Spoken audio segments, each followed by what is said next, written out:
Dynamite! I appreciate you.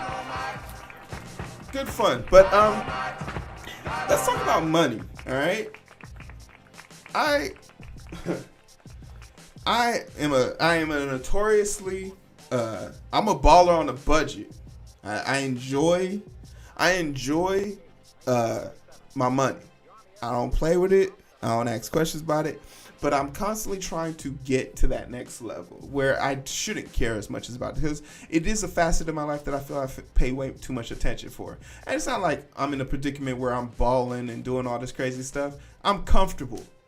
But that in itself is a statement.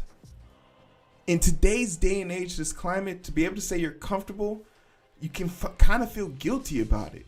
And it bothers me when I see people who are trying to learn how to be more financially responsible, to be more fiscally available to their funds and better understanding of money risk management, and it gets stolen from them, whether it's through desperation or this lack of understanding that to truly make money, it takes time. If you aren't born with the silver spoon on your plate, it will never touch your mouth. But I often say this, and this has always been my mantra: you don't need to be a billionaire. You can become a millionaire off the crumbs, because it's a differential. You're just built different. I've been having a lot of conversations with people, a lot of mentors of mine, and I've started to understand that my conversation skills about my future do not line up with theirs. I talk differently, and it's because of my experience. So through these people, I hope to gain a better understanding of the type of person I want to be, and therefore there. But as I grow, y'all got to come with me. That's part of the deal. That's why you're here. So today we're going to be talking about NFTs, cryptocurrency. What are they? Why are these things being considered scams, and why you shouldn't invest in them? But also, how are people making money? How are the scammers scamming you, right? And then I'm going to also show you, I'll give you a sneak peek. I have an account that this time last year was like at $2,000, and you'll get to see where I'm at today. And this was all strictly off of dividends. But let's just go ahead and get into it, shall we? So investors spent millions on Evolved Apes NFT. They got scammed. Then they got scammed. NFT, it stands for not for fucking not for the time. Like, it's not for you, bro. Like, NFT. It's a non-fundable token. It's a non-fundable token is what NFT stands for. But NFTs became very popular in the art community because they were basically these digital prints that are digitized in space, but there's no identifying markers for it. So it's the one of one. It's like having a Pokemon card. But when you have this item, there is no other version of it like this one, unless you can screenshot it. It's the rich man's version of digital art. It's digital art, but it's a negative and a positive, because it can't be for you if everyone can see it. And that's sort of like the thing. You are the curator of the museum and the museum at the same time. NFTs are used by artists during the pandemic to kind of make money for themselves when art exhibits went away. By selling these art pieces as one-of-a-kind identifying codes and a stream of text, basically, it makes you the profiteer of this. But the thing about it is, if the holding powers for these items falls out, then you lose your money. And that's where cryptocurrency comes into play. So let's read a little bit like this. Cryptocurrencies are riddled with a dazzling array of scams, rug pulls. That's a key term right there, rug pulls. A term for when developers take the money and run are common in NFTs, a non-fungible token. I said, what was that? Non-fundable is what I said. It's a non-fungible. Aren't immune to the old trick as thousands of investors of a project called Evolved Apes found out on Friday. Evolved Apes described on NFT markets OpenSea as a collection of 10,000 unique NFT trapped inside of a lawless land.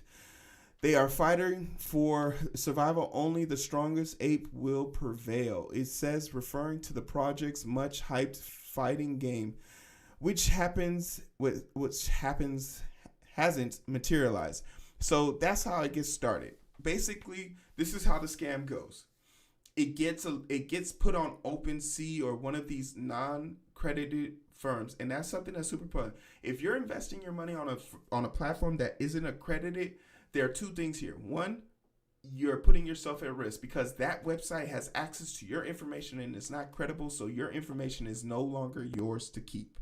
It's not safe, it's hazardous, and there's a good chance that you will get robbed of your information. But moreover, let's say it's one of these legitimate open source websites. These are people who have the ability to create coins in a matter of seconds and sell the hype of it. They will literally pay someone $1,000 to say they're going to buy this, get all of their subscribers to buy into it, and then immediately sell their subscribers out. And just for all you people that want to know, if you want to get invested, that's my link. That's my legit link. I'm out here selling stuff. It'll be in the description as well. But that's how they get you. The rug pull part of it is super interesting because we actually can see this in real time. This was a live stream that was going on with the Squid Games. Y'all remember Squid Games from the Netflix show? It was super cool, super popular show that happened, and people built a coin, a cryptocurrency off of that coin. So let's follow of coins that are locked, staked, whatever the fuck's going on. That would be the fully, but obviously the real one is not. So the market cap is $2.168 trillion. And now the mark. Oh, it went to zero. That's crazy. Damn. So there just we real go. quick, in this clip, you'll see it was green. It's green. And just watch how quickly everyone loses their money. $1.68 trillion. And now the mark. It went and that's to a zero. rug pull. That's literally a rug pull right there. It's crazy to think about, but people will lose their money like this. There we go. Squid Games. Sayonara, motherfucker. Oh, good Lord. Holy shit. You seen it live, baby. You seen it live. A goddamn rug pull, baby. Shit. A live rugging. Wow. And there's something kind of concerning about that, right? Because these are people who are losing lifetimes worth. Like, these are desperate people, clearly, right? And they're being scammed. It's no different than you answering the phone and Sergey from Amazon says your package didn't arrive, even though you didn't order a package. Don't give Sergey your email address and your credit card information. This is the version of that for young people, right? Don't fall for that. But moreover, if you truly want to learn how to invest, you need to learn how to invest from a stance of invest your age, right? Don't be out here acting stupid with your money. Like, you work so hard for your money. Why would you throw this away to something? Like, look at that dude. Why would you give your money to a dude with that many tattoos on his face? No disrespect, but honestly, it's something that you should be innately aware of and how to properly do it. So how do you properly do it, right? What is the method that you should be using to get better at it? Well, let's look at my portfolio, and I don't have the before and after, but I do have the current status. Remember, this account was started back with like $2,000, but that was an account that I used like $300 to $500 off and on from dividend payouts. And all of these stocks, except for I think Tesla had to move over from Robinhood. I transferred over from Robinhood, but Tesla, Minus Tesla, the rest of these stocks are all dividends.